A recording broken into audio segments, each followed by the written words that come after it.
આમ જો મોરબાની જગ્યામાં ક્યાંક નબળો ભાગલો હશે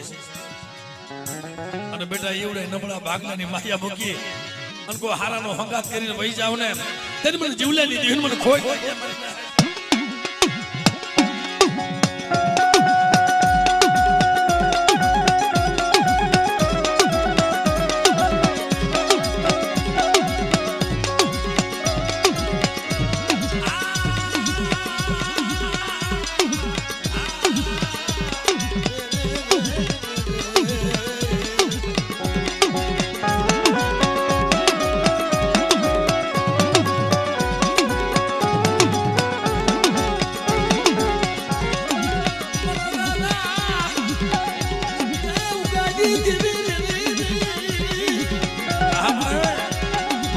મારી ખોડિયા બેટા આજ મારી વસ્તીમાં કોઈ જાતનું તો દુઃખ મળવા દઉં ને ત્યારે મને ઉગાડી દીધું મને ખોઈ નાખે બા